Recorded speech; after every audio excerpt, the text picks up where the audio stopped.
দল আমার পর আক্রমণ করতো নামাজের মধ্যে, আল্লাহ পাক আমার নামাজের ওসিলায় বাঘ দিয়ে আমারে পাহারাদারি করছে।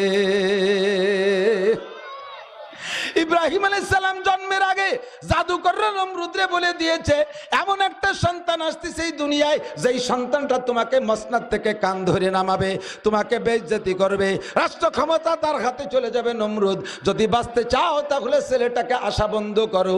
জাদুকরদের সাথে কথা বইলা, কথা আলোচনা কইরা তাদের কথা শুনে এবার মন্ত্রী পরিষদ ডাকছে, তাহলে এই ছেলেকে দুনিয়ায় আসা থেকে বন্ধ করা যায় কিভাবে? জাদুকরদের কাছে জানলো সন্তানটা দুনিয়া আসবে কত দিনের মধ্যে। এখন থেকে 1 বছরের মধ্যে মায়ের গর্ভে আসবে, আর তারপরে 10 মাসের মধ্যে ডেলিভারি হবে। নমরুদ মহারাজ হুকুম দিয়ে দিল দুনিয়া, এই আমার রাষ্ট্রের ভিতরে, তখন তো নমরুদ গোটা দুনিয়ার রাজা ছিল, একাই ছিল সারা পৃথিবীর রাজা।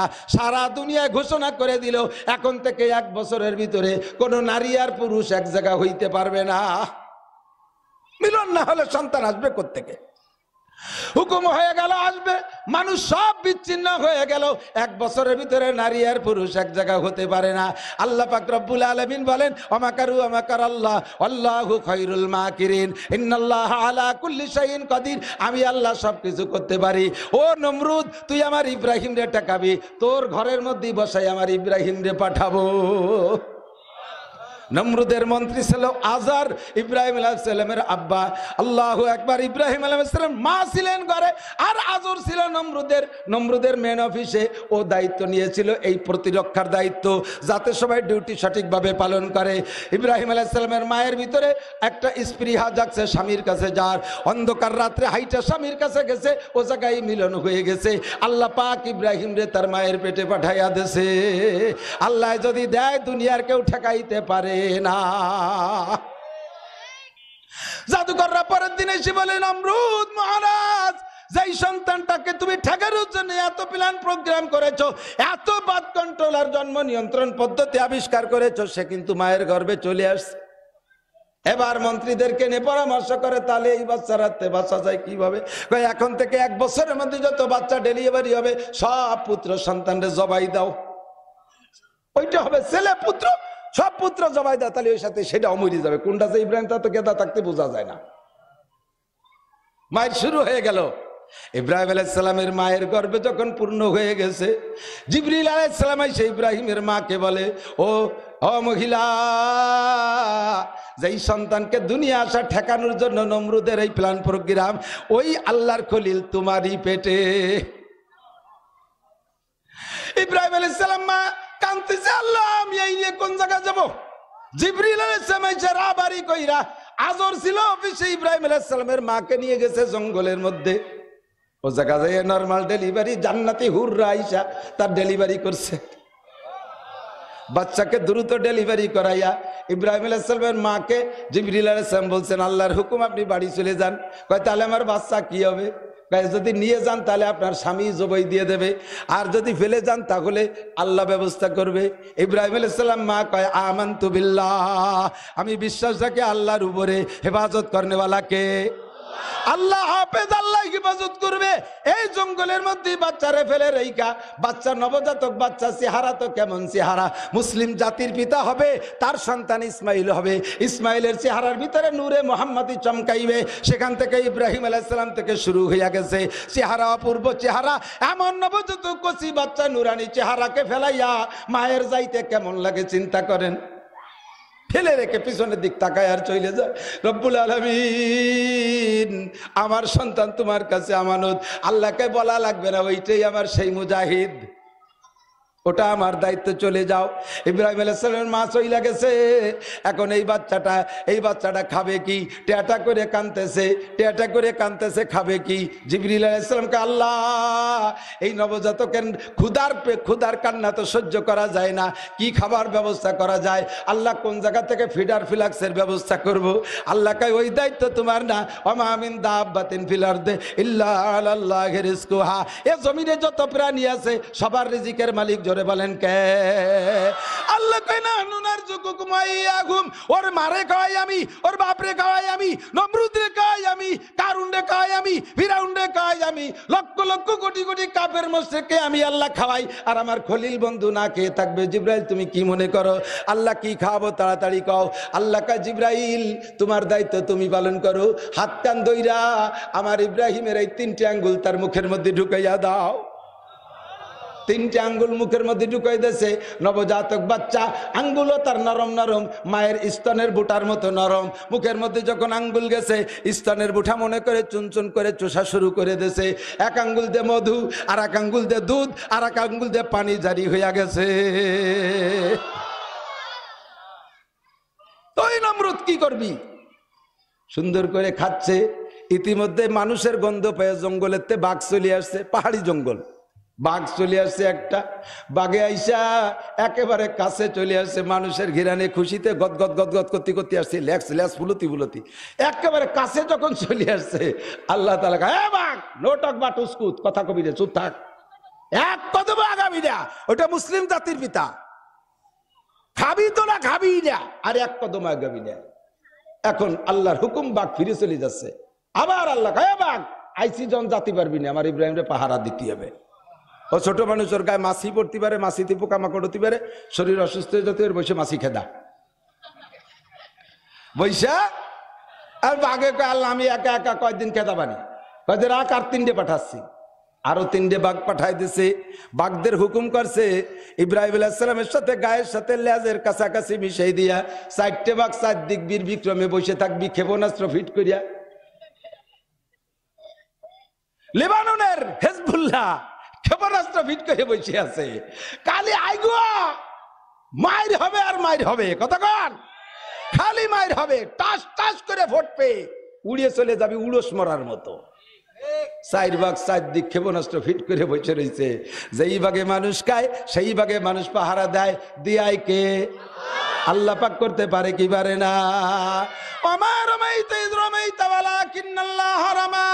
এবার ওই মুজাহিদকে বলতেছে তোরা চুন ছুটা যে পায় এভাবে টুল্লা বান্ধে বোমা মারিস, আর তাই যে বলে ট্যাঙ্ক বাস্ট হয়ে যায়, এবার একটু মারিয়ে দেখা কি পারা পারিস। কয় হুজুর পানি দে। হুজুর পানি দেশে 2 রাকাত নামাজ পড়ে যায়, নামাজে বৈশা সিজদায় যাইয়া রব্বুল আলামিনের কাছে বলতেছে আল্লাহ আমারে 100 বার মারবে, 100 বার বাঁচাবে, তার মধ্যে আমি একবারও তোমার উপরে অভিযোগ করব না, আমি এতে আনন্দ বোধ করব।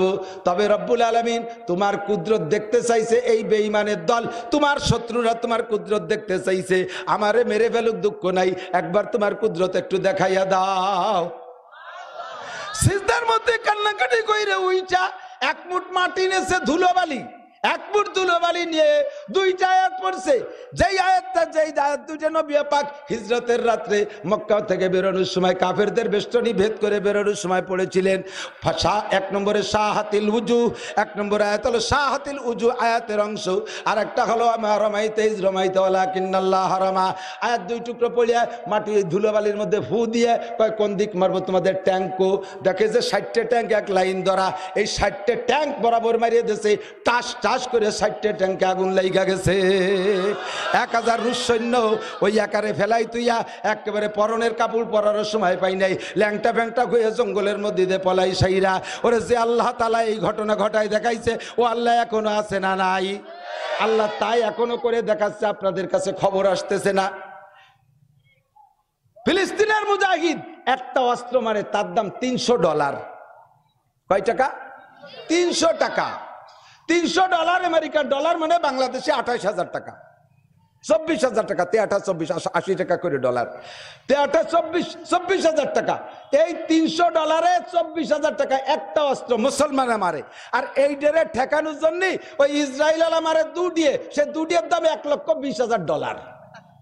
তাতে মারতেও পারে নাও মারতে পারে, আর ও 2 মারার পরে ফিরে আসে না, ও ভতে ঘাটে নষ্ট হয়ে যায়। তো এগে যায় $300, ওকে যায় $1,20,000। এই 300 টাকার ডলার অস্ত্রে ওদের কি ক্ষতি করতে পারে, আর ধমাধম করে ক্ষতি করে যাচ্ছে। আমার বিশ্বাস আল্লাহ পাক রব্বুল আলামিন এই $300 অস্ত্রের ভিতরে খোদার কুদরত ঢুকিয়ে দিয়েছে। নিশ্চিন্তে থাকেন, এবার জয় হবেই হবে। আমরা পড়ি আলহামদুলিল্লাহি রাব্বিল আলামিন, বলেন আলহামদুলিল্লাহি রাব্বিল আলামিন। গভীর রাত করবো না, এমনি কথা বেরিয়ে যাই তাই বলি। যতবার সময় তো এখন ভিতরে ভিতরে জ্বালা, তাই একটু এদিক বেরিয়ে গেছে কথা। আমি সূরা ফাতিহা পড়েছি, আপনার পারেন তো সূরা ফাতিহা? 5 ওয়াক্ত নামাজে পড়া লাগে কিনা? সুন্নাত নামাজ। নামাজ বলতে সূরা ফাতিহা ইল্লাল জানাজা, শুধুমাত্র জানাজায় কি নাই? সূরা ফাতিহা নাই। বলেন জানাজার নামাজে সূরা ফাতিহা? বলেন জানাজার নামাজে সূরা ফাতিহা নাই। জানাজার নামাজ, নামাজ মানে সলাতুল জানাজা বলে। এদিক থেকে ভালো করে বোঝেন, নড়াচড়া হবে না, গেলবেন অল্পক্ষণের ভিতরে ছাড়িয়ে দেবো, আর বেশিক্ষণ দেরি করবো না। সলাতুল জানাজা, জানাজার নামাজ, এরে নামাজ বলে। সলাত, সলাত শব্দ 5 ওয়াক্ত নামাজেরও সলাত কয়, জানাজারও সলাত কয়। কি জন্য? 5 ওয়াক্ত নামাজের মধ্যেও দোয়া হয় আর জানাজায়ও দোয়া, সেই হিসেবে সালাত। বাকি নামাজের মূল যে উদ্দেশ্য তার কিছুই জানাজার মধ্যে নাই। নামাজের উদ্দেশ্য রুকু, আল্লাহর সামনে আত্মসমর্পণ করা। নামাজের মূল উদ্দেশ্য সিজদা, আল্লাহর সামনে চরম আত্মসমর্পণ করা। কিন্তু জানাজার নামাজে আছে। কাজেই জানাজার নামাজ আর উক্তীয় নামাজের নিয়ম কানুন সম্পূর্ণ ব্যতিক্রম, তবে তার নাম জানাজার নামাজ। এই জানাজার নামাজে সূরা ফাতিহা নাই। এই পাশে কথা কয় কিনা রে, এই যে গেল আইলু লাঠি দিয়েছে, সুলবিয়ে দিল, পলা তাড়াতাড়ি আইলু লাঠি ছিলেন না, এই আল ই নাই তার আইলু লাঠি কি নড়ি। আমার দিক, আমার দিক। তো সূরা ফাতিহা আমাদের সব নামাজে পড়া লাগে কি লাগে না? আমি কি একটু জিজ্ঞেস করবো 2-1 কাছে কেমন পড়তে পারেন? ইনশাআল্লাহ আমি যাকে জিজ্ঞেস করব অবশ্যই তিনি ফেল করিবেন। আমার এই ব্যবসা করতে করতে করতেই এই মাল দেখলে আমার চিনা হয়ে গেছে। কারে জিজ্ঞেস করলে ফেল করবেন? যারা মাদ্রাসায় না পড়ছে, কওমি মাদ্রাসায় নিয়মতান্ত্রিক ছোটবেলা থেকে যারা না পড়ছে, ওরা যত ভালোই হন না কেন আপনি সূরা ফাতিহা শুদ্ধ করে পড়তে পারবেন না। আমি আজও পর্যন্ত হাফেজ ইসমাইল সাহেব কাতারি হুজুরের সামনে সূরা ফাতিহা পড়তে ভয় পাই। আমি গহরডাঙ্গা মাদ্রাসায় দাওরার বছর 6 মাস মাদ্রাসার মসজিদের ইমাম ছিলাম। আমার পিছনে কাশিন হুজুর, চৌমনি হুজুর, মোহতাম সাহেব হুজুর, কোটালীপাড়ার হুজুর, বরিশালে হুজুর, ঢাকার হুজুর আমার পিছনে নামাজ পড়ছে আসর মাগরিব ইশা 3 ওয়াক্ত। আমি 3 ওয়াক্তের ইমাম ছিলাম গহরডাঙ্গা। এরপরে এখনো হাফেজ ইসমাইল সাহেবের সামনে তেলাওয়াত করতে আমি ভয় পাই। আমার মাদ্রাসার হাফেজদের সামনে আমি তেলাওয়াত করতে ভয় পাই যে কি যেন অসুন্দর হয়ে যাচ্ছে। আর আপনারা পাবলিক জীবনে মাদ্রাসায় পড়েন নাই, অবশ্যই আপনারা সুন্দর করে পড়তে পারবেন না। তবে লা সালাতা ইল্লা বিফাতিহাতিল কিতাব, সূরা ফাতিহা ছাড়া কোনো নামাজ হবে না। সব নামাজ পড়া লাগবে। আর নামাজ ভাঙার কারণ 19টে, তার ভিতরে নাম্বার 1 নামাজে কিরাত গলত পড়া, নামাজে অশুদ্ধ পড়া। আপনারা যারা অশুদ্ধ পড়তেছেন আপনাদের নামাজ আল্লাহর কসম হই নেই, হচ্ছে না, হচ্ছে না, হচ্ছে না। যতদিন শুদ্ধ করে পড়তে না পারবেন অতদিনের নামাজ বাতাসে উড়িয়ে চলে যাচ্ছে, ওর বেনিফিট কিচ্ছু পাবেন না। একাক ওয়াক্তে নামাজের জন্য 2,88,00,000 বছর জাহান্নামে পোড়া লাগবে নামাজ পড়ার পরে। কারণ ওই নেতা ওই কি হবে? টাকা 1000 টাকার নোট একখান দিয়েছেন, কিন্তু তা জাল। মাল দেবে? জাল টাকায় মাল দেয়? কথা কয় না, জাল টাকায় মাল দেয়? জাল টাকার জাল আছে আলাদা, ধরা পড়লি পরে কেস হয়ে যাবে, ঠিক না? তুমি নামাজ পড়ছো জাল নামাজ, সূরা ফাতিহা জাল, সূরা ফাতিহা জাল, কুলুস সূরা জাল, আতায়াতু জাল, দোয়া কুনুত জাল। এই জাল টাকা দিয়ে তুমি মাল পাবা না, জাল টাকা দিয়ে জাল পাবা। তোমার জন্য নামাজের পরেও রয়েছে শাস্তি। সর্বনাশ। তাহলে আর পড়া হবে না ইনশাআল্লাহ, আর শেখার সময়ও নাই। আর শীতকালে এত কষ্ট করে অজু বানায় যদি নাই হয় তাহলে ইনশাআল্লাহ পড়িব না। তাই নাকি? বাঁচার একটা ব্যবস্থা যদি দেই তাহলে পড়া যাবে ইনশাআল্লাহ। অপশন তো অবশ্যই আছে। আরে পায়জামা যত টাইট করে বানান, পেশাবের জায়গা তো থাকতেই হবে, নাহলে তো প্যান্টটা পায়জামা নষ্ট হয়ে যাবে, ঠিক না? আল্লাহ তাআলা ব্যবস্থা রেখেছে। আজকে এখান থেকে প্রতিজ্ঞা, এই 3 দিনের ভিতরে, এই 3 দিনের ভিতরে আমি ইনশাআল্লাহ এই মাদ্রাসা থেকে একটা নাদিয়া কায়দা কিনবো, অথবা বাড়ি যেয়ে কিনবো, প্রতিজ্ঞা করি, অথবা আগামীকাল সকালেই কিনবো। 3 দিনের তো হায়াতের গ্যারান্টি নাই, কাল ফজর বন্ধু মরেও যেতে পারেন। এখনই আপনি প্রতিজ্ঞা করেন কালকে আমি কায়দা কিনবো, কায়দা কিনে এই মাদ্রাসা থেকে আলিফবা শুরু করে যাব, বাড়ির কাছের মসজিদের ইমাম সাহেবের কাছে পড়বো, স্থানীয় মাদ্রাসা হুজুরের সাথে যোগাযোগ করে হুজুরের মাসে 200-500 টাকা দিয়ে আমি কোরআন শরীফ পড়া শিখবই। এ যদি না হলে নামাজ নাই হয় তাহলে আমি পড়বই পড়বো। এই প্রতিজ্ঞা করি আপনি এখান থেকে উঠবেন। হজরের আগে যদি আপনি মারা যান, বিগত জীবনের সমস্ত ভুল নামাজকে শুদ্ধ করে আল্লাহ তাআলা আপনাকে জান্নাতি করে দেবে। একদিন যা বলছেন তা কিছু তো ওই নেই, তা তো করলাম তো, কিন্তু এই প্রতিজ্ঞার পর না হওয়া নামাজগুলো হয়ে যাবে। এখন যদি কয় যাক আল্লাহর এক বুঝ দিয়ে উঠি, হ্যাঁ আল্লাহ আমি কিনবানি, আল্লাহ কিনবানি, তুমি জানো না আমি কত ভালো মানুষ, আমি বেশি বেশি একটু চট টর দখল করি আর একটু ফেলাইনি জমি টমি এইগুলো একটু মদটা গাঁজা টাজা খাই, একটু তেমন কিছু করি না, তুমি আমার চেনো না, আমি হালকা একটু সুদিয়া ব্যবসা করি, সামান্য একটু ঘুষ টুস খাই, ফাঁক আলি একটু, আমি কেমন মানুষ তুমি চেনো না, আমি কালই কায়দা কিনবো, কালকে যখন হয়েছে কায়দা কেনা, তুই কাল কাল আমি তো কিছু কাল কিনবো, তো আজকে হয়ে গেছে। हर शबे गुयम के हर शबे गुयम के फरदा तरके सौदा को नाम बाजचू फरदा शबादिम रोजेरा फरदा को नाम। प्रत्येक दिन बोली आगामी काल गुना छेड़े देव, काल असले कोई काल छेड़े देव, काल असले काल काल काल बोले काल छेड़े देव।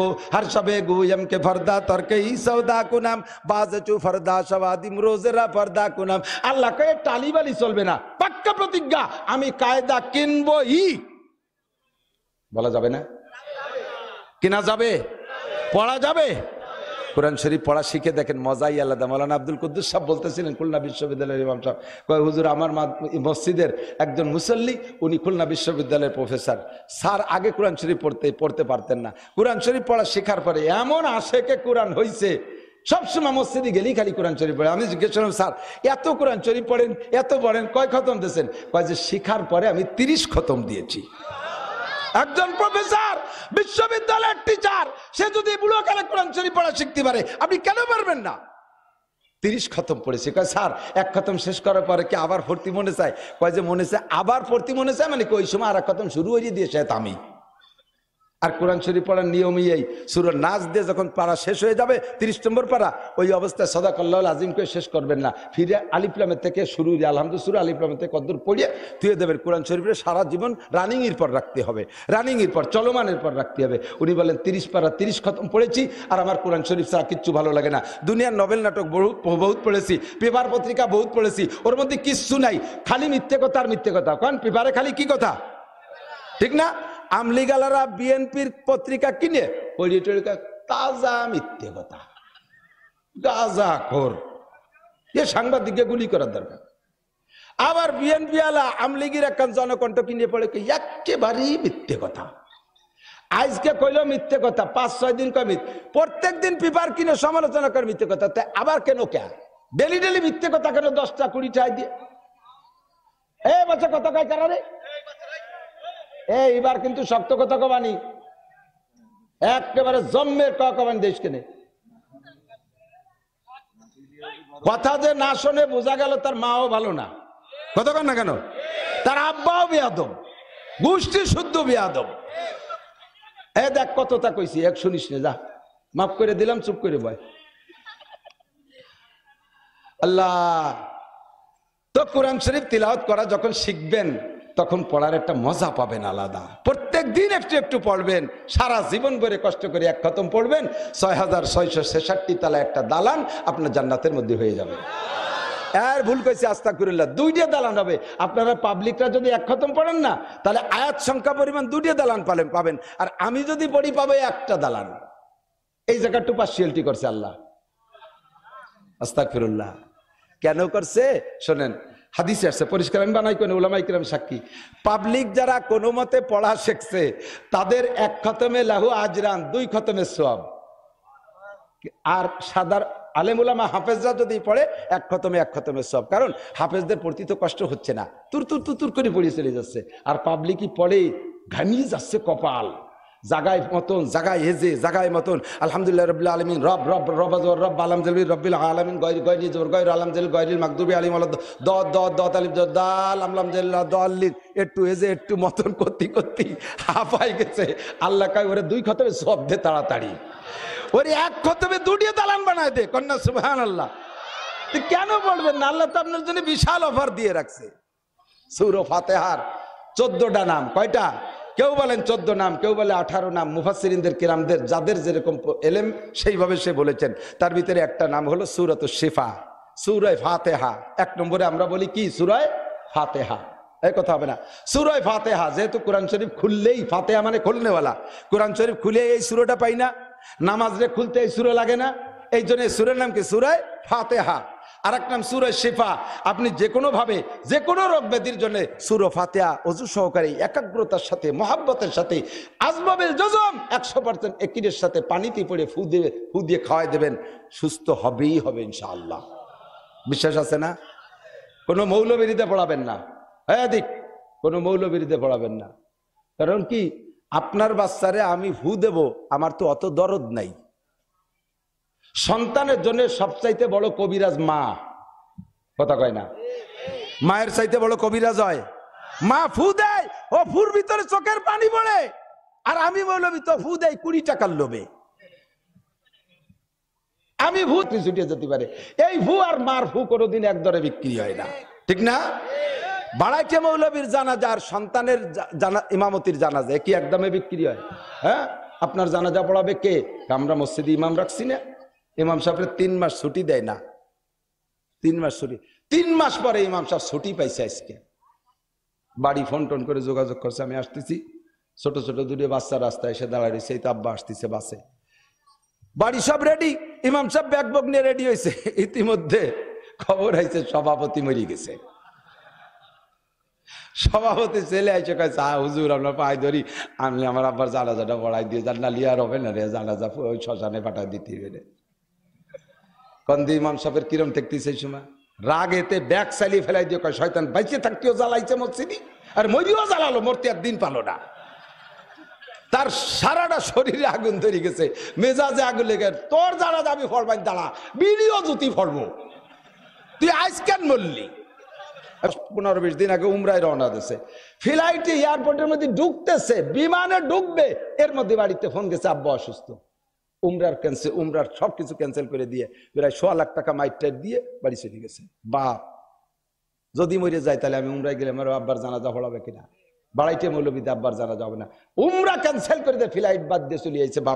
বাপের খবর শুনে, এর নাম বাপ বেটার সম্পর্ক।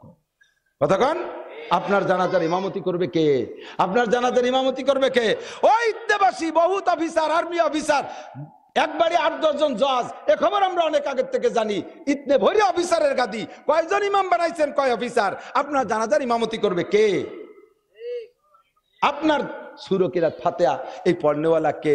আপনার বাচ্চা কাঁদতেছে, মৌলবীতে জানাজা ঝাড়ফুঁক করাবেন? সবচেয়ে বড় কবিরাজ মা, তারপরে কবিরাজ আব্বা। আমি দোয়া শিখাই দেই, যদি ছোট বাচ্চারা কান্নাকাটি করে, বেশি কান্নাকাটি করে, ঘুমোচ্ছে না, তখন ওই বাচ্চাকে হুজুরের কাছে নিয়ে যায়, হুজুর একটু জাড়িয়ে দেন, ঘুমোচ্ছে না, খালি কান্নাকাটি করে, হুজুরকে একটা দয়াকেলা গাছ নিয়ে আসো,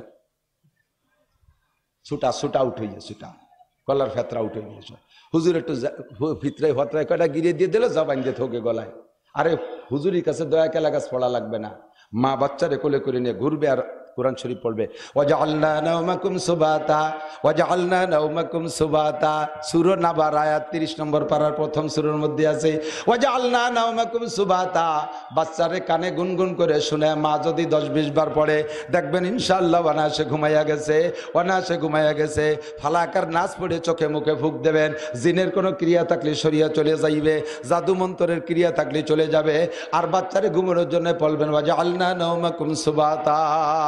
মায়ের এই দোয়া হাজার মৌলবীর দোয়ার চাইতে বেশি কার্যকারী। মা নামাজি হোক আর বেনামাজি হোক, সন্তানের সাথে মায়ের সাথে একটা কানেকশন আল্লাহ কইরা দিছি। ওরে বেনামাজি মাও যদি সন্তানের বিপক্ষে দোয়া করে, আল্লাহর কাছে দোয়া কবুল হইতে মাঝে কোনো মিডিয়া লাগে না। বেনামাজি মাও যদি বদদোয়া করে, ওই বদদোয়া লাগতে সন্তানের জন্য কোনো ওসিলা লাগে না, ডাইরেক্ট আল্লাহর কাছে পৌঁছাইয়া যায়। বদদোয়াটা যেমন লাগে, দোয়াটা ওই রকম লাগে। এই জন্য মারা দোয়া বদদোয়া করতে একটু হিসাব নিকাশ করে করবেন। ছোট পোলাপান, এই যে এই পোলাপান দেয়নি যে আমার গুফরানের ছেলে কিভাবে উড়ামুড়া হচ্ছে, ছোট মানুষ, ও ভবিষ্যতে নবীও যদি হয়, এখন তো ছবি মানে ছোট।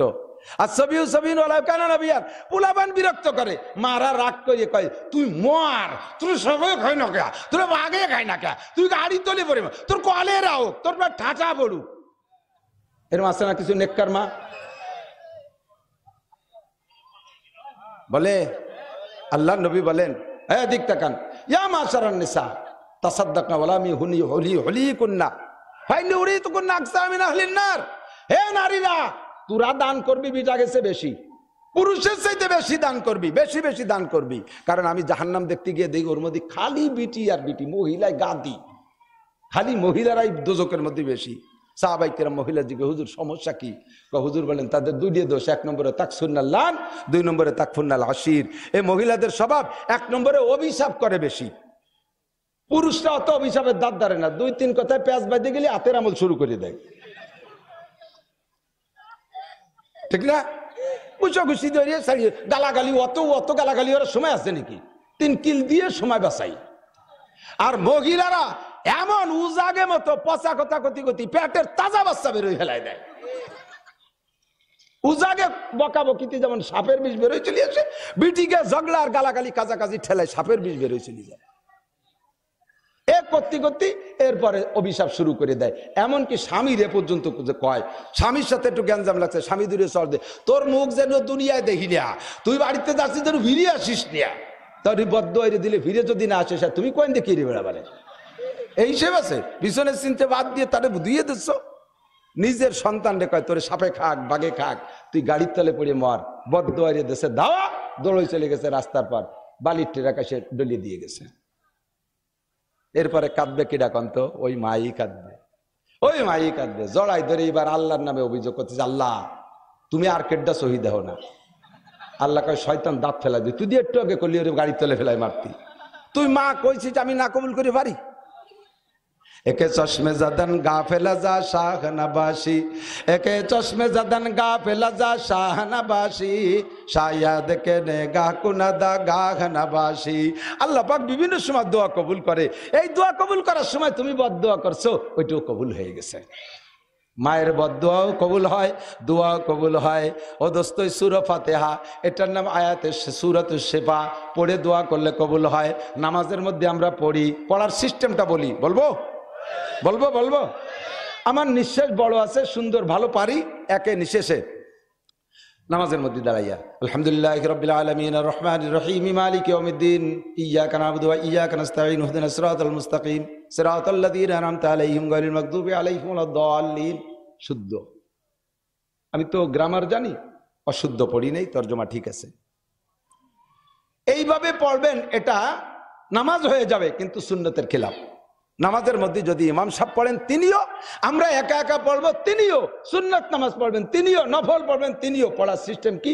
প্রত্যেকটা আয়াতের পর ছেড়ে দেবেন আলহামদুলিল্লাহি রাব্বিল আলামিন, সমস্ত প্রশংসা রব্বুল আলামিনের।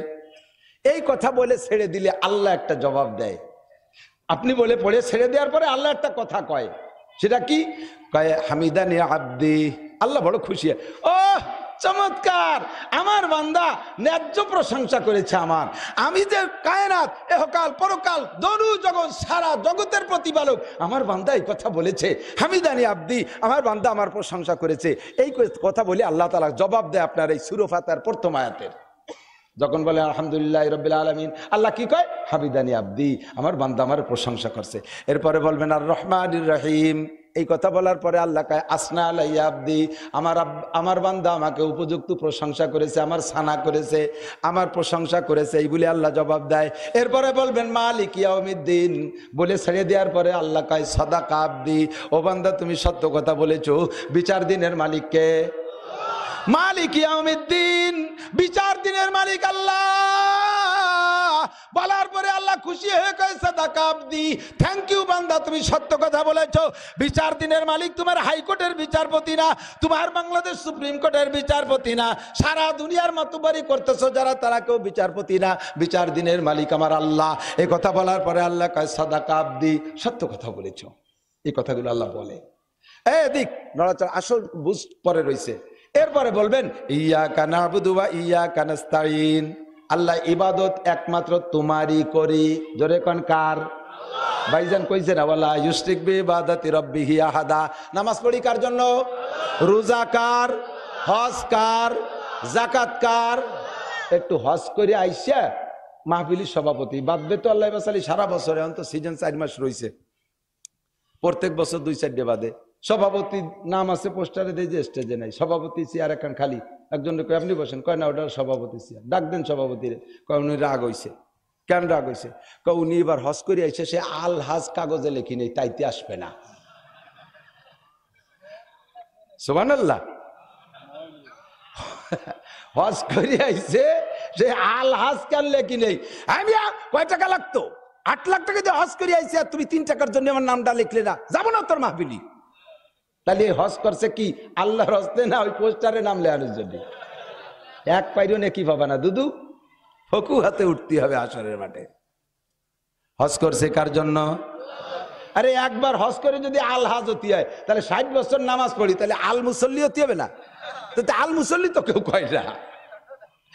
মসজিদে আল মুসল্লি হয়েছে কেউ কয়, আল হাজ হয়েছে কয়। তো একবার হজ করে আল হাজ হবে আর 60 বছর নামাজ পড়ে আল মুসল্লির দাবি করো না।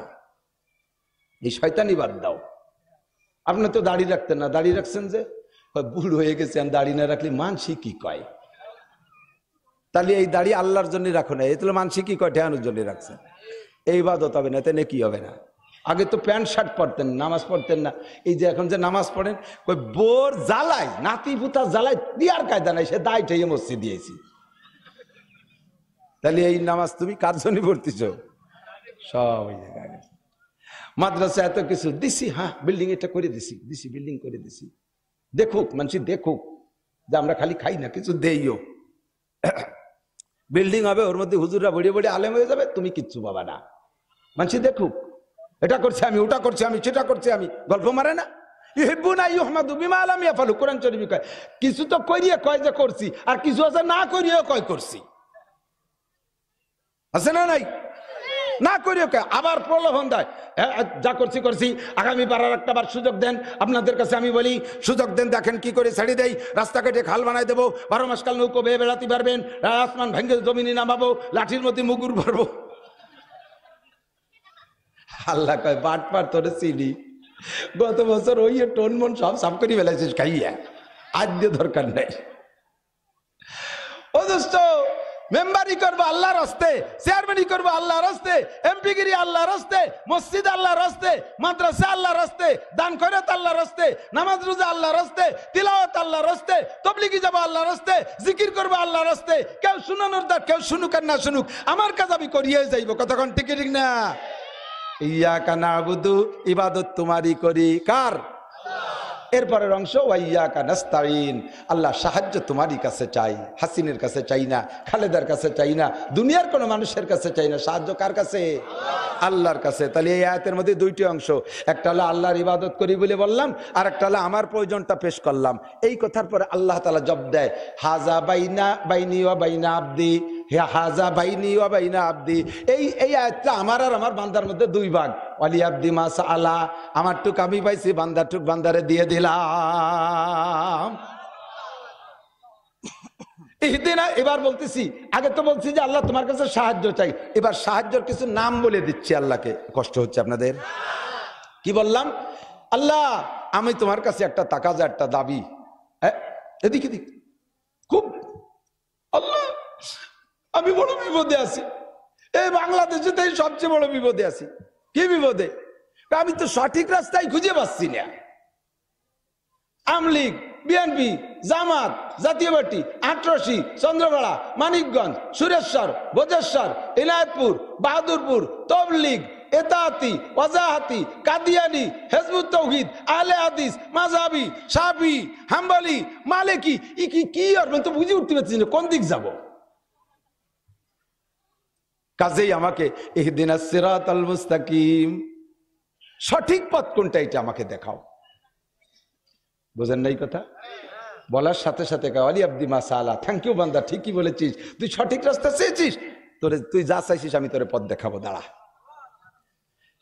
এরপরে আপনি আর একটু বিশ্লেষণ করে বুঝাই দিলেন আল্লাহকে, সিরাতাল্লাযীনা আনআমতা আলাইহিম, যেই রাস্তায় চলার পরে এক দলকে তুমি পুরস্কৃত করেছো, যেই পথে চলার কারণে, যেই সঠিক রাস্তায় চলার কারণে এক দলকে তুমি পুরস্কৃত করেছো। এই সঠিক রাস্তায় চলে এক দল পুরস্কৃত হয়েছে কি হয় নাই?